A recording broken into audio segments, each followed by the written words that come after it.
तमाम लोग, आप तमाम साफ़ी भाइयों का शुक्रिया अदा करते हैं कि आपने इतना इंतज़ार भी किया और आप हमेशा यहाँ पर कवरेज के लिए मौजूद होते हैं और हमारी आवाज़ को कौम तक पहुँचाते हैं, खान साहब की आवाज़ को कौम तक पहुँचाते हैं। आज मुज़ाकराती कमेटी की जो हमारी साइड से है, उमर अयूब साहब की सरबराही के अंदर खान साहब के साथ मुलाकात हुई और उसके अंदर सीएम केपी के अली अमीन गंडापुर साहब मौजूद थे। उसके अंदर मोहतरम सलमान अकरम राजा साहब सेक्रेटरी जनरल पाकिस्तान तहरीक इंसाफ मौजूद थे। उसके अंदर मजलिस इबादत मुस्लिमीन के सरबराह राजा नासिर अब्बास साहब मौजूद थे। उसके अंदर स्पीकर असद कैसर साहब मौजूद थे और खान साहब के कुछ 4-5 पैगामात हैं जो आप तक पहुंचाने हैं। सबसे पहले तो ये कि रेमिटेंस के हवाला से रेमिटेंस की कॉल जारी रहेगी और उसकी नौबत क्यों आई कि 1971 के बाद पाकिस्तान में पहली मर्तबा किसी पॉलिटिकल पार्टी को इस तरीके से विक्टिमाइज किया गया। पॉलिटिकल पार्टी के बुनियादी हकूक़ सलब किए गए। पाकिस्तान तहरीक इंसाफ के कारकुनान को टॉर्चर का निशाना बनाया गया। पार्लियामेंटेरियंस की चादर और चार दीवारी का तकद्दुस पामाल किया गया और बहसीत मजमूई सिविल राइट्स और ह्यूमन राइट्स को सस्पेंड किया गया। तो उसके ऊपर रेमिटेंस की कॉल हमारी जारी रहेगी।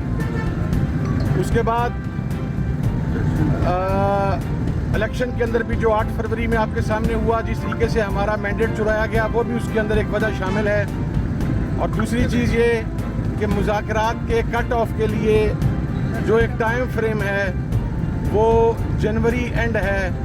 हम 31 जनवरी तक इस मुज़ाकरात को मंतकी अंजाम तक पहुंचाना चाहते हैं 2025। और उमर अयूब साहब जो कि लीड कर रहे हैं इस मुज़ाकराती जो प्रोसेस है सारे का सारा, और हमारी कमेटी को, वो इंशाल्लाह 2 तारीख को हुकूमत को भी ये बात फॉर्मली आगाज़ कर दी जाएगी और आज आपके ज़रिए भी पहुँच जाएगी। तीसरी चीज़ ये कि खान साहब ने ये कहा है कि पाकिस्तान के लिए, पाकिस्तान की बका के लिए मैं अपने पर होने वाले कातलाना हमले, मैं अपने साथ रवा रखे जाने वाले हर सलूक को माफ़ करने के लिए पाकिस्तान के लिए तैयार हूँ। और चौथी चीज़, खान साहब ने खैबर पख्तूनख्वा की हुकूमत, सीएम खैबर पख्तूनख्वा अली अमीन गंडापुर साहब पर अपने भरपूर एतमाद का इजहार किया है। और उसके बाद खान साहब ने पाकिस्तान तहरीक इंसाफ के तमाम कारकुनान, तमाम पार्लियामेंटेरियंस, वो कौमी असम्बली के हों, वो रिस्पेक्टिव सूबाई असम्बलीज़ के हों, उनको शानदार अल्फाज में उनके खड़े रहने पर, उनकी इस्तकामत पर, फस्तायत का सामना करने पर यह कहा है कि ये तमाम मेरा फ़ख्र हैं। तमाम पार्लियामेंटेरियन फ़ख्र हैं, तमाम कारकुनान फ़ख्र हैं, तमाम इत्तेहादी जमातें फ़ख्र हैं।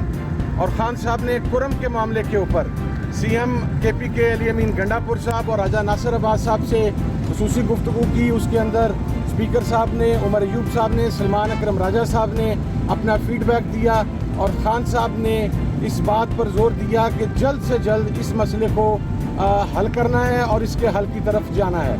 ये चंद नुकात थे, चंद पॉइंट्स थे। और जो मुतालबात हैं वो हमारे 2 ही हैं। वो जो पहले हमने कहा था कि 9 मई के ऊपर जो दूसरी साइड का मौक़िफ़ है वो हमें रिस्पॉन्सिबल करार देते हैं। हम बड़ा कैटेगराइज करके कहते हैं कि हम रिस्पॉन्सिबल नहीं हैं, दूसरी साइड रिस्पॉन्सिबल है। तो उसका बेहतरीन हल ये है कि एक ऐसा जुडिशल कमीशन बने जो सुप्रीम कोर्ट के सीनियर मोस्ट जजेस पर मुश्तमिल हो, ताकि एक गैर जानिबदाराना तहकीकात हो सके। CCTV फुटेजेस सामने लाई जाएं। वो लोग जो उन CCTV फुटेजेस के अंदर मॉब को प्रोवोक कर रहे थे, क्योंकि मॉब साइकी आप समझते हैं कि जब क्राउड एक मॉब की हैसियत इख्तियार करता है तो वो फिर अनकंट्रोलेबल होता है। वो कौन से लोग थे जो उनको प्रोवोक करके मखसूस जगहों की तरफ ले जा रहे थे, इसका तयन CCTV फुटेज से ही हो सकता है और किसी तरीके से नहीं हो सकता। और 26 नवंबर के ऊपर देखिए हमारा बड़ा वाज़ेह मौक़िफ़ है कि गोली चली। आज की तारीख तक जो हमारे पास एग्जैक्ट डेटा है, हमारे 13 कारकुनान शहीद हैं, हमारे 64 बुलेट इंजरीज हैं, اور ہمارے مسنگ کارکنز جو ہیں ان کی تعداد 150 سے 200 کے درمیان ہے. اس کے اوپر ہمارا موقف بہت کلیئر ہے کہ یہ پاکستان کی عوام پر حملہ تھا, پاکستان کی جمہوریت پر حملہ تھا, اور اس حملے کے جو ذمہ داران ہیں جنہوں نے یہ آرڈر دیا گولی چلانے کا وہ اس کے رسپانسیبل ہیں. اس لیے ہم 26 کے اوپر بھی جوڈیشل کمیشن ڈیمانڈ کر رہے ہیں, 26 نومبر کے اوپر.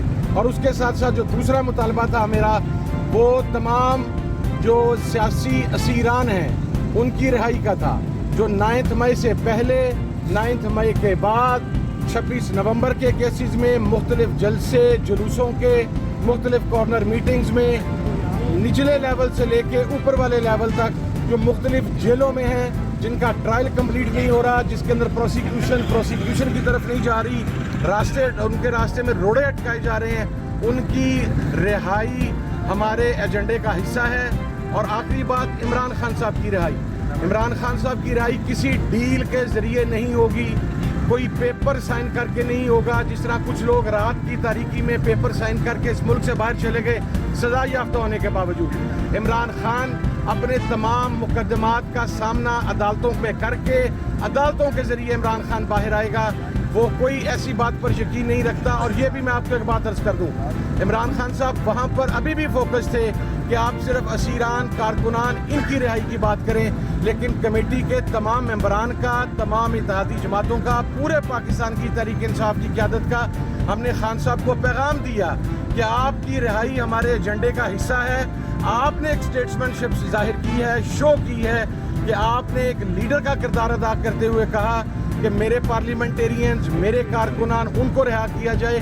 لیکن آپ کے پارلیمنٹیرینز آپ کے ایجنڈے کا حصہ ہے. آپ نے ایک اسٹیٹسمین شپ ظاہر کی ہے, شو کی ہے کہ آپ نے ایک لیڈر کا کردار ادا کرتے ہوئے کہا کہ میرے پارلیمنٹیرینز, میرے کارکنان, ان کو رہا کیا جائے. لیکن آپ کے پارلیمنٹیرینز, آپ کے کارکنان, آپ کی جماعت, آپ کے اتحادیوں کا اولین مطالبہ یہ ہے کہ آئینی, قانونی, عدالتی طریقے سے عمران خان صاحب رہا ہوں. اور میں یہ بات کلیریفائی کر دوں, جس طرح گزشتہ منتھ عمران خان صاحب کے تمام کیسز میں ضمانت مکمل ہو گئی تھی, روبگار جاری ہونے والی تھی, لیکن پھر قالین کا ایک ٹکڑا اٹھایا گیا اور ایک FIR نکال کے تو خان صاحب کو اس کے اندر ریمانڈ کر دیا گیا.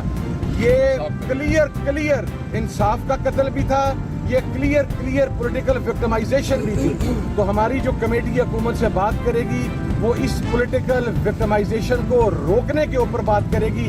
باقی خان صاحب انشاءاللہ اپنے مقدمات کو فیس کر کے باہر آئیں گے. اور افغانستان پر جو حملہ ہوا اس کے اوپر خان صاحب کا موقف بالکل کلیئر ہے. نمبر 1, ہم کسی پرائی جنگ کا حصہ نہیں بن سکتے. ہم پہلے بھی پرائی جنگ کا حصہ بنے, اس کا نقصان پاکستان نے 2 لاکھ کے قریب شہادتوں کی صورت کے اندر برداشت کیا. ہم اب بھی کسی پرائی جنگ کا حصہ نہیں ہو سکتے. اور افغانستان کے اوپر جو اٹیکس ہوئے ہیں ان کی خان صاحب کی طرف سے کنڈمنیشن آئی ہے. وہ ہمارا برادر اسلامی ملک ہے. پاکستان کے لینڈ آرڈر کی بہت ساری سچویشن افغانستان کے ساتھ برادرانہ تعلقات کے اوپر ہے. تو خان صاحب نے افغانستان کے ساتھ معاملات کو بات چیت کے ذریعے حل پر زور دیا ہے. یہ تمام چیزیں تھیں جو آج وہاں پر ڈسکس ہوئی ہیں. اب انشاءاللہ عمر ایوب صاحب کی سربراہی کے اندر 2 تاریخ کو ہم حکومتی کمیٹی کے ساتھ بیٹھیں گے اور یہ تمام چیزیں عمر بھائی وہاں پر بیان کریں گے. بہت شکریہ جی, تھینک یو. بہت شکریہ, تھینک یو. اسی طرح ہر طرح کی لیٹسٹ اپڈیٹس اور بریکنگ نیوز کے لیے ویڈیو کو لائک کر دیں, چینل کو سبسکرائب کر کے بیل کے آئیکن پر لازمی کلک کریں تاکہ آپ رہیں ہر خبر سے باخبر.